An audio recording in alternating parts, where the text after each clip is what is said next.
Print media के हों चाहे कैमरामैन, सबको भारतीय जनता पार्टी की ओर से अभिनंदन, स्वागत। आज के प्रेस वार्ता एक विशेष घटनाक्रम जो झारखंड में घटी है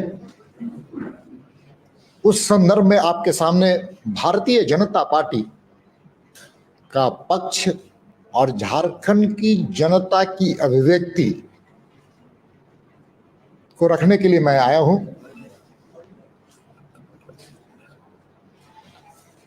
आप जानते हैं कल की घटना ईडी के द्वारा झारखंड के खान सचिव के 25 ठिकाने पर छापा पड़ा। लगभग 19.36 करोड़ रुपए उनके और उनके संबंधित लोगों के पास से बरामद किए गए और जो जानकारी प्राप्त हो रही है वो लगभग 150 करोड़ से ऊपर की संपत्ति के दस्तावेज भी बरामद किए गए। और ये घटना, इसको हम मानते हैं कि ये भ्रष्टाचार पर अंकुश लगाने का नरेंद्र मोदी जी की सरकार, केंद्र की सरकार जो जीरो टॉलरेंस करप्शंस पर विश्वास करने वाली पार्टी और हमारी केंद्र की सरकार है, वो भ्रष्टाचार पर अंकुश लगाने का ये प्रयास है। और मुझे इस बात का एहसास था कि इस भ्रष्टाचार के अंकुश लगाने पर, भ्रष्टाचार की जो यहां पर जड़ें मजबूत हो रही है, उस पर प्रहार जो हुआ है कल, उस पर माननीय मुख्यमंत्री जी केंद्र की सरकार को और भारतीय जनता पार्टी की सरकार को, केंद्र की सरकार को बधाई देंगे। लेकिन दुर्भाग्य से जब 7 बज रहा था और मैं चैनल्स पर और अखबार पर, पोर्टल्स पर मैं नजरें घुमा रहा था, तो मुझे जान करके आश्चर्य हो गया कि भ्रष्टाचार के जो भ्रष्टाचारी है, जिस पर रेड हुआ है खान सचिव, उसके पक्ष में मुख्यमंत्री जी खड़ा है। यह सबसे बड़ा दुर्भाग्य इस राज्य के लिए और झारखंड की 3.5 करोड़ जनता को शर्मसार करने वाली बातें। भ्रष्टाचार हुए, भ्रष्टाचार के पर्याप्त सबूत मिले हैं, पैसे बरामद हुए हैं, कागजात बरामद हुए हैं, और मुख्यमंत्री जी, माननीय मुख्यमंत्री जी का जो बयान आया है वह सच में हास्यास्पद है। और कह रहे हैं कि मैं गीदड़ भट्टी से डरने वाला नहीं, भारतीय जनता पार्टी से मैं डरने वाला नहीं। ये भ्रष्टाचार पर प्रहार है। हम किसी को डराने और गीदड़ भक्की देने वाले लोग नहीं। भारतीय जनता पार्टी इन चीजों पर विश्वास नहीं करती। भय, भूख और भ्रष्टाचार हमारा संकल्प है, उसको मिटाने का संकल्प हम लोगों ने लिया है कि भय, भूख और भ्रष्टाचार, इस देश से गरीबी हटे, बेरोजगारी हटे, भ्रष्टाचार खत्म हो। लेकिन दुर्भाग्य से बड़ा कल हमको और एक चीजों की जो ध्यान में आया कि उनके प्रवक्ता का अलग बयान और मुख्यमंत्री जी का अलग बयान। उनके प्रवक्ता का बयान आया कि इस भ्रष्टाचार की लड़ाई में हम साथ हैं, और दूसरे तरफ मुख्यमंत्री जी कह रहे हैं कि मैं भ्रष्टाचार से डरने वाला ना, ये कार्रवाई से मैं डरने वाला नहीं। इसका सीधा और सीधा अर्थ यह है कि इन भ्रष्टाचारियों के पीछे सरकार की शक्ति लगी हुई है, हेमंत सोरेन की शक्ति लगी हुई है। और बौखलाहट में सत्ता संभालने वाले मुख्यमंत्री की अलग दिशा और झारखंड मुक्ति मोर्चा की अलग दिशा, ये बौखलाहट का निशाना है। इसलिए ये सरकार के खान सचिव थे पूजा सिंघल जी, और जो गड़बड़ियां आई हैं वो खान मंत्रालय, खान विभाग का है। और खान विभाग के मंत्री कौन है? मुख्यमंत्री जी स्वयं है। मुख्यमंत्री जी स्वयं है। खान सचिव के भ्रष्टाचार में खान विभाग पूरी तरह से सहभागिता है और मुख्यमंत्री इससे भाग नहीं सकते। इसलिए ईडी से मैं सरकार केंद्र के जो ईडी संस्था उनसे भी मैं अनुरोध कर रहा हूं कि इस जांच के दायरे को बढ़ाने का काम कीजिए। जो डीएमओ है, डिस्ट्रिक्ट माइनिंग अफसर, कुछ ऐसे डिस्ट्रिक्ट माइनिंग अफसर हैं जो अवैध कमाई करके अवैध स्थान पर पहुंचाने का काम करते थे।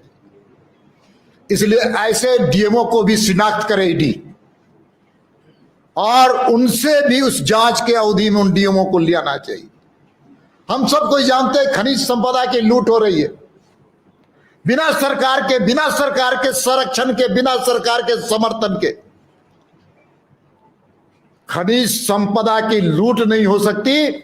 और डीएमओ को परिधि में लाते हुए जो झारखंड में इलीगल माइनिंग हो रही है, कोयले की इलीगल माइनिंग हो रही है, बालू का जो आज समस्या पूरे झारखंड में, स्टोन चिप्स के सवाल पर पहाड़ खत्म किए जा रहे हैं।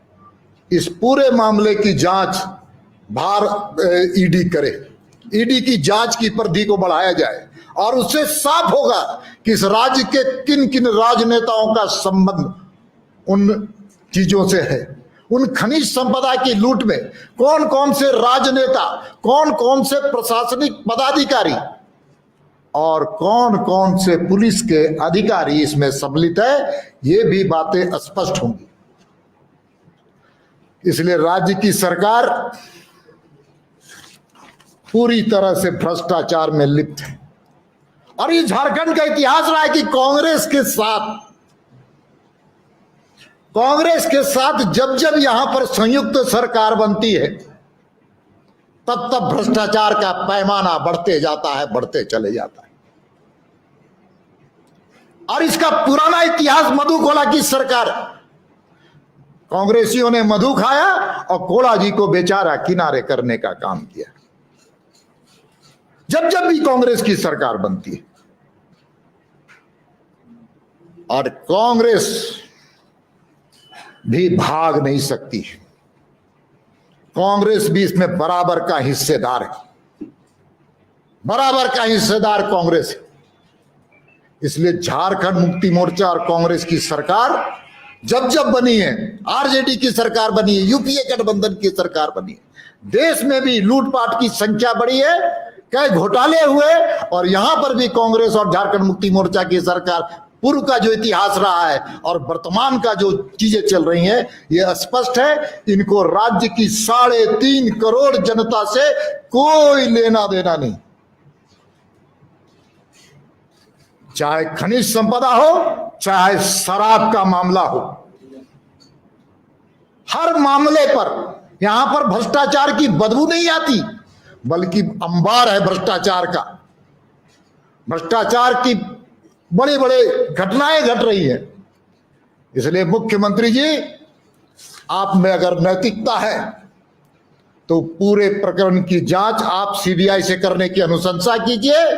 और अगर थोड़ा भी झारखंड की जनता की भावनाओं के साथ आप खड़े हैं तो आपको नैतिकता के आधार पर इस्तीफा देना चाहिए। आपके ऊपर कई मामले हैं, मैं आज उन मामलों में जाना नहीं चाहता। मैं इतना ही कहना चाहता हूं कि आप झारखंड की जनता की भावनाओं के अनुरूप आप इस्तीफा दीजिए।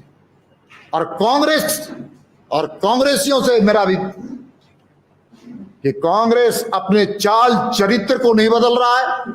झारखंड की जनता इनके चेहरे पर जो नकाब है, उन नकाब को उठा करके फेंकने का काम करेगी।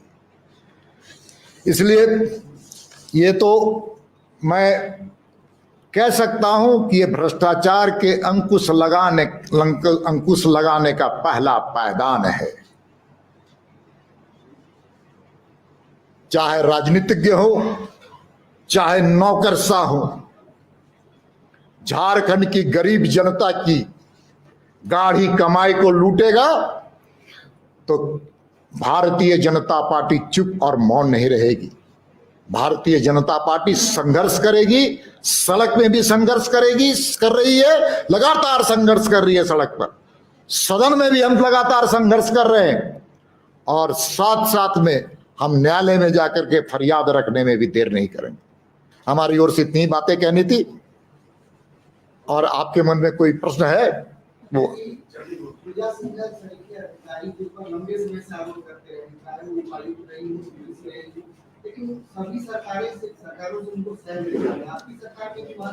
लेकिन अभी तो आरोप है कि हमारी सरकार ने छापा मरवाया है, केंद्र की सरकार। अभी तो यही हम पर कहते ना, केंद्र की सरकार कहते, केंद्र की सरकार ईडी है, केंद्र की सरकार किसकी है? बीजेपी की है। तो हमने ही ना छापा मार के उनके चेहरे को उजागर कर दिया, उनके संपत्ति को उजागर कर दिया। और कई लोग हैं।